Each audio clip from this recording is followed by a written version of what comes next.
Hi, it's Mrs. Wackerly. This is chapter 16 of Peak by Roland Smith. This chapter is called ABC. The next morning I poked my head through the tent flap.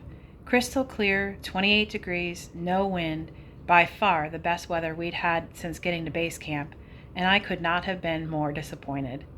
I had a sore throat, and it felt like the muscles and joints inside my skin had been replaced with broken glass.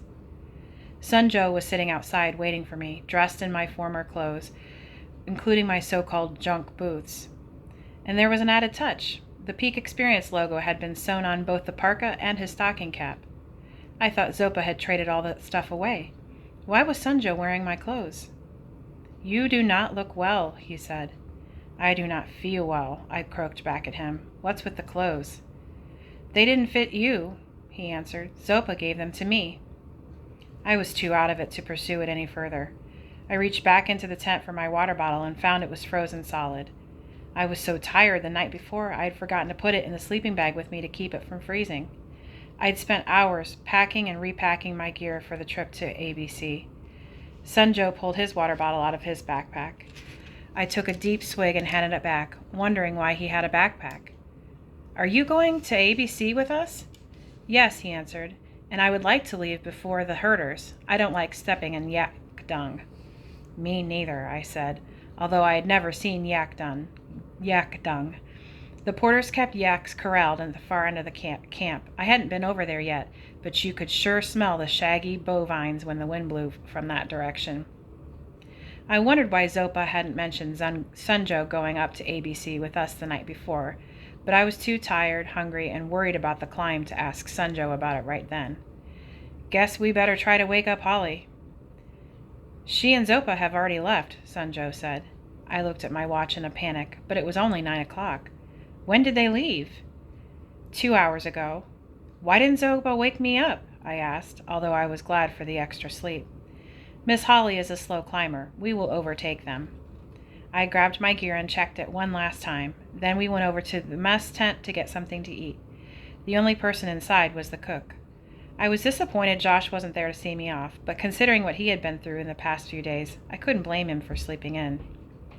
Halfway through my breakfast, JR, Will, and Jack dragged in, blurry-eyed and irritable, but after half an hour of coffee and carbs, they began to perk up. "Let's get this over with," Will said, smearing glacial cream on his face to prevent it from burning. At first it appeared that Holly was a faster climber than Sun Joe thought, but her speed was explained a few hours later when we finally caught up to her near a stream of glacial meltwater. Zopa had been carrying both his and Holly's heavy backpack as they made their way up the steep glacier. Even without the backpack, she was having a hard time catching her breath. She tried to smile when she saw us, but couldn't quite manage it. Zopa looked a little haggard, too, which wasn't too surprising considering he was carrying as much weight as a yak. Speaking of which, the yak herd had been gaining on us all day long and were now less than 100 yards behind. Each yak carried over 100 pounds of supplies and their own fodder. There was nothing else for them to eat this high. With a grim expression, Zopa looked at the long line of animals. I guess he didn't want to trudge through their dung any more than we did. "Those cows are going to ruin our shots," JR said. "They're not cows, they're yaks," I said. "And how are they going to ruin your shots?" "We're filming you, not a bunch of herders and their yaks." I thought that at 19,000 feet all my hot buttons were out of reach, but JR had just managed to punch one of them dead center. I hated television documentaries where they filmed the intrepid scientist, climber, or explorer in the middle of some dreadfully hostile environment all alone. Oh yeah? Then who's operating the camera as they battle the elements all alone? Back at base camp, I had overheard climbers complaining about the filthy porters and herders and their stinking yaks. When something was missing from one of the camps, the porters and herders were always the first suspects. Sure, I didn't want to step in yak dung, but it was pretty humbling to hear those same herders and porters in their cheap boots, ratty clothes, and heavy packs coming up behind us with the strength and breath to whistle, chant, and sing as they hauled our gear up the mountain. None of us were whistling or singing, we were carrying a tenth of what they had on their backs. "Without those herders, yaks, and porters, we wouldn't be here," I said to JR. "Leaving them out of the film is like leaving Everest out of the film. They're more important to a climber than getting to the summit than the climber. I didn't have enough breath for any more, but I think I made my point because Zopa laughed long and hard, which is hard to do at that altitude. And when the yaks and herders and porters reached us, JR filmed the entire procession crossing the stream, including the bloody spots in the snow left by the yaks that had cut their hooves on sharp rocks. We gladly followed their dung trail all the way up to the intermediate camp. The camp wasn't exactly what I expected. It was located at the very edge of an unstable cliff above a roaring glacial river. Behind us was a slope that looked like it was going to come tumbling down on top of us. I pointed out those two potential disasters to Zopa, and as an exclamation mark, a boulder popped loose and came tumbling down the slope, sliding to a stop about 50 feet from where we were standing. "It's level," Zopa said, as if a comfortable sleep were all that mattered before we were crushed to death. I looked around at the others. None of them seemed bothered, but that may have been because they were so exhausted they could barely move. I knew exactly how they felt. The simplest tasks seemed to take forever, and we weren't even up at ABC yet. There were 3 higher camps above that. After setting up our tent, Sunjo and I had decided to bunk together so we didn't have to carry it up in an extra tent. We set up Holly's. She hadn't uttered a single word since we'd caught up to her. She was sitting slumped on a flat rock like a puppet with its strings cut, watching us through dull, lifeless eyes. Sunjo went to help Zopa and the other Sherpas get dinner ready, and I walked over and asked Holly how she was doing. She took several deep breaths, and on the last exhale managed a wheezy, "Fine." At sea level, anyone who looked like she did would be in the back of an ambulance on their way to emergency. But at 19,028 feet, the emergency threshold was proportionately higher. Even so, I didn't like Holly's chances for getting any farther up the mountain in the conditions she was in. A shot of O's would perk her right up, but it would also defeat the purpose of acclimatization. Her body was actually climbing as she slumped on that cold rock, which was the whole purpose of climb high, sleep low. Red blood cells are multiplying by the millions to protect our bodies from the thin air. These new red cells stick around during the rest periods at lower altitudes, making it easier the next time you go up. So even though... "Shut up, Peak," Holly managed to say with a small smile. "What?" "I know, gasp, how, gasp, red blood cells, gasp, work." I stared at her completely dumbfounded until I realized that somewhere in the middle of my thoughts, I had started talking out loud without realizing it, which should give you some idea of what kind of shape I was in. "Sorry." Holly nodded. "Help me to my tent." When I got her up, she swayed, but a couple of shallow breaths steadied her. It took us a good 5 minutes to walk the 15 feet to the tent, and by the time we got there, we were both gasping. It felt like someone had cut my strings. What was happening to me? I deposited Holly in her tent, then slowly made my way over to Sunjo and Zopa, wondering if I was going to make it there without collapsing. Zopa handed me a cup. I took it from him, but I wasn't sure what I was supposed to do with it. "Drink," he said. "Oh, yeah," I thought sluggishly. "A cup. You drink from it." That first sip flowed down my esophagus and hit my belly like some kind of magic elixir. "What is this stuff?" Zopa stared at me. "Tea," he said, "with sugar." "What kind of tea?" "Plain old green tea." He reached into the pocket of my Gore-Tex coat, pulled out my water bottle, and shook it. It was nearly full. "Dehydration," he said. "You are not drinking enough. This will kill you faster than the thin air." He nodded toward Sunjo, who also had his hands wrapped around a mug of tea. Sunjo was guilty, too. I hadn't felt thirsty all day, but I knew Zopa was right. If you waited to drink until you were thirsty at this altitude, it might be too late. "Holly," I said with alarm, thinking she was suffering from dehydration, too. Zopa shook his head. "Miss Holly has had plenty of fluids," he said. I made certain. "She's not doing well," I said. "I have seen worse," Zopa said, "and some of those made it to the summit. You can never tell who the mountain will allow and who it will not." I had a miserable night. I went a little overboard in my hydration and had to get up 3 times to pee. Then it seemed like every time I started to doze off, a boulder from the slope let loose, causing me to sit up in terror as I waited for it to crush us. But the worst problem was my throat. By morning, it felt like I had a hard-boiled goose egg lodged in it. With all my tossing and turning and peeing, I don't imagine that Sunjo got much sleep either, but he didn't complain. On a bright note, the morning was as mild as the previous morning, and Holly was much improved. She managed to walk to the mess tent to have breakfast with us. The night before, Zopa had served her dinner in her tent. The herders and yaks left an hour before we did. They would go straight up to ABC without stopping at Camp 2, which should give you some idea of the kind of shape they were in compared to us. JR came in as I was packing up the tent, and he wanted to do an interview with me before we headed up. Sunjo and Zopa were packing up Holly's gear. I had already done several of these interviews down at base camp, and I dreaded doing any more. I had discovered that a camera in my face and a microphone boom dangling above my head turned me into a babbling idiot. Just act natural, JR would say. Be yourself. Right. Then he would give me little prompts like, what's it feel like to be up on the world's greatest mountain with your dad? Or, how does being up on Everest compare to climbing skyscrapers? I would try to answer the question with straightforward honesty and end up spewing forth the most incredibly lame answers imaginable. I stopped packing and joined the crew, trying not to look too glum. They had positioned the camera in front of the rotting slope, and I was up all night listening to the slope belch boulders. Will made me squat, pulled the hood off my head so they could see my face, and wiped off all my glacial cream, which I had just carefully applied. Man, wouldn't it be great if one of those big boulders let loose while we're doing this? Jack said. He was the sound guy and always hoping that something horrible would happen when the film was rolling.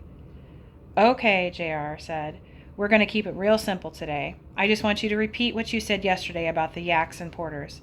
That was really poignant, and you were absolutely right. I don't know if they'll use it in the final version, but they sure ought to. I was thrilled. In fact, during my sleepless night, I had thought about what I had said and wished they had had the cameras rolling. JR gave the cue. On 3, 2, 1, tape rolling. I opened my mouth and nothing came out. We're rolling, JR said impatiently. The camera batteries didn't last very long in cold weather. I tried again, but nothing came out. Anytime, Peak. A boulder's coming loose, Jack said excitedly. Come on, Peak. I pointed to my mouth and shook my head. My voice was gone. JR swore. That boulder's ready to pop, Jack said. I think it's going to miss us, but it will definitely be in the frame. Zopa! JR yelled. Can you come over for a little stand-up? Zopa shook his head and pointed at Sunjo. Let Sunjo do it. Get out of the frame, Peak, JR shouted. I moved and Sunjo quickly stepped into my place. We're still rolling, JR said. Talk about your feelings toward the mountain, Sunjo. Maybe something about your father. On 3, 2, 1. My father came to Sagarmatha when he was my age, Sunjo said in his cool accent. He started as a porter and worked his way up to become a Sherpa and an assistant Sirdar. He told me that he climbed mountains so I would not have to, but I think it was more to it than this. The boulder Jack hoped would fall did, along with a ton of other debris. Sunjo did not flinch or even glance behind him at the mini-avalanche. He just kept talking, and JR kept filming.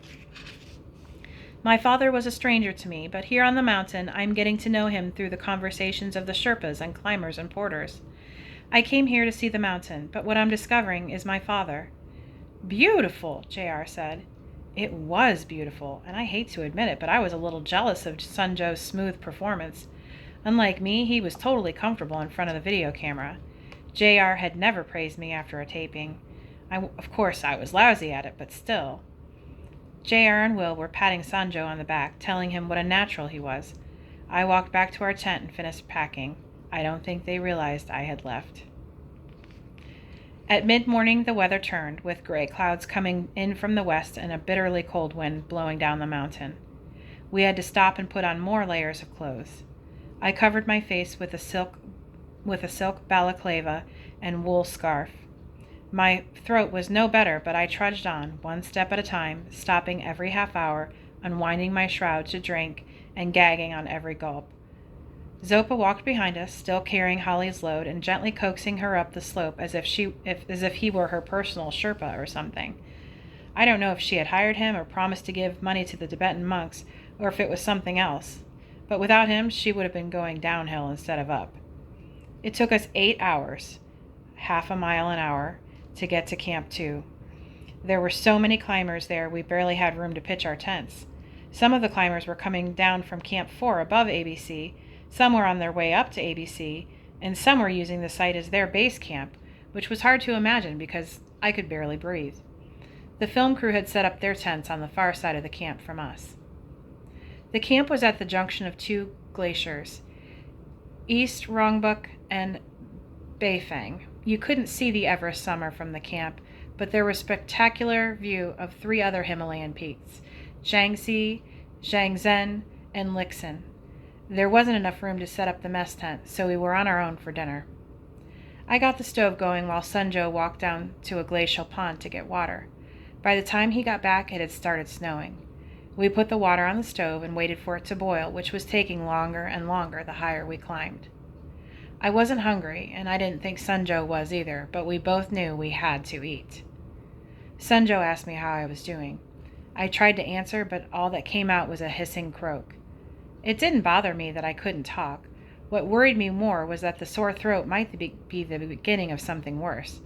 There was a nasty virus going through base camp that had everyone in an uproar. If you catch something bad enough, your climb is over. As a result, the teams had circled the wagons by staying in their own camps and suspiciously eyeing the approach of other climbers as if they were plague carriers. Typically, one of the porters was accused of bringing the virus to camp, as if the climbers were incapable of carrying a virus to Everest. As we waited for the water to boil, we watched Zopa set up Holly's tent, which she crawled into as soon as it was up. He then put up his own tent and started making their dinner. "I was talking to one of the other climbers," Sunjo said. "He told me that tomorrow will be a big test. He's been up to ABC and has spent one night at Camp 4. He said if we make it that far, we should be able to make it to the summit." I should have been paying more attention to what Sunjo was saying, but at that moment I was having a minor crisis that had nothing to do with my sore throat. What was causing the meltdown was the fact that it had been a relatively easy day, but I was a complete wreck. You can never tell who the mountain will allow and who it will not. Zopa's words had been echoing in my brain all day, and I was betting that Peak Marcello was in the not crowd, right beside George with the clogged heart and Francis of the Gamoff bag.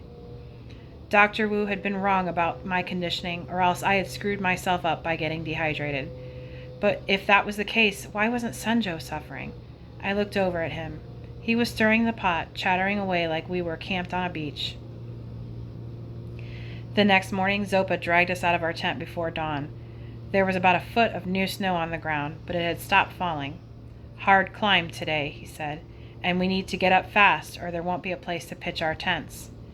How is your throat?" I shook my head. My voice was still gone, but I didn't feel any worse than I had the night before, which I considered a victory. Outside the camp, we started up the trough, a depression that sits between 2 rows of jagged ice pinnacles that looked like giant canine teeth. The main path was well worn and clearly marked by the yaks. Zopa warned us to stay on the path. If you wander off of it, even to take a pee, you could be lost forever in the ice maze. I promise this is the last time I'm going to talk about high-altitude bodily functions. Answering a call of nature on the mountain is a huge ordeal because at that altitude you can't do anything fast, and you have to take off layer after layer of clothing. It can delay your climb by a half hour or more, which can ruin your chances of getting higher because of bad weather moves in so quickly. This is why you try to take care of all of this before you leave camp. About noon, we ran into the porters, yaks, and herders heading back down to base camp. They were still whistling and singing, and I was tempted to get in line with them. I think the only thing that stopped me was that Holly had been in front of me all day long, and I wasn't about to let her get any higher up the mountain than me. 2 hours later, we got our first look at ABC. Sunjo pointed out the tiny colored tents in the distance, but the camp wasn't as close as it looked. It was 3 more torturous hours away. The only bright spot was that Sunjo and I managed to pass Holly and Zopa about 100 yards before they reached the camp. ABC. 21,161 feet, higher than Kilimanjaro and Mount McKinley, and I felt it. The crude camp made every other place we had stayed in seem like paradise. It was situated on a pile of rubble between a glacier that looked like it had been formed by frozen sewage and a rotten rock wall. The ground was littered with ankle-breaking rocks and life-ending crevasses. JR filmed our triumphant arrival. I barely had the strength to even look at the camera as I trudged by it. There were only about 6 tents set up, so there was plenty of room for us to stake out an area for the team. Unlike at base camp, people weren't wandering around socializing. They were either too pooped to move or terrified about twisting something this close to the top. By the time Zopa and Holly arrived, we had our tents set up and a fire going from the wood the porters had left. "How's your throat?" Holly asked. Sunjo and I nearly fell off the rocks we were sitting on. This was the first full sentence she had put together since we left base camp, and her voice sounded almost normal. We had passed her, but she seemed in better shape than we were. "It's still sore," I said with difficulty. "I think there's a doctor up here," she said. "I'll go find him." By the time we had her tent up, she was back with the doctor in tow. He looked like he needed a doctor himself, but he examined my throat, then called Leah Krieger down at base camp. They decided to put me on antibiotics. Josh came on the radio and asked me how it was going. I couldn't answer, so I turned over the radio to Holly, who gave a glowing report. Josh said they were heading up to ABC, then to Camp 4 for a night, and would no doubt see us on our way down. I should mention something about the radios here. The frequencies were wide open, and people had nothing better to do than to sit in their tents and monitor the chatter. This included Captain Scheck and the soldiers. As a result, everyone was careful about what they talked about, especially expedition leaders like Josh. The next day was basically spent lying in our tents, trying to breathe, hoping that our red blood cells were doing what they were supposed to be doing. When we moved, it was in slow motion, like we were on the moon. You'd get a plate of food and stare at it, thinking a couple minutes had passed, and tell yourself you should try to eat before it cooled off. Fork to mouth. Ice cold. Huh? Look at watch. Half an hour? How? By the morning we left, the antibiotics had kicked in and my throat was better. I even managed to croak out a couple of understandable sentences. Sunjo, on the other hand, wasn't feeling good. He had spent a good deal of the night vomiting outside our tent door. Every time he puked, Zopa would come over and make him drink, worried about dehydration. I felt bad for him, but to be honest, his getting sick perked me up a little. Terrible, I know. I felt better knowing I wasn't the only one having a difficult time. The 3-day trip took us 9 hours to complete on the way down. We ran into Josh between the first and second camps. He asked how my throat was, then continued toward ABC, shouting down to us that he would see us in a few days. Holly not only carried her own backpack on the way down, she beat us to base camp by a half an hour. You can never tell who the mountain will allow and who it will not.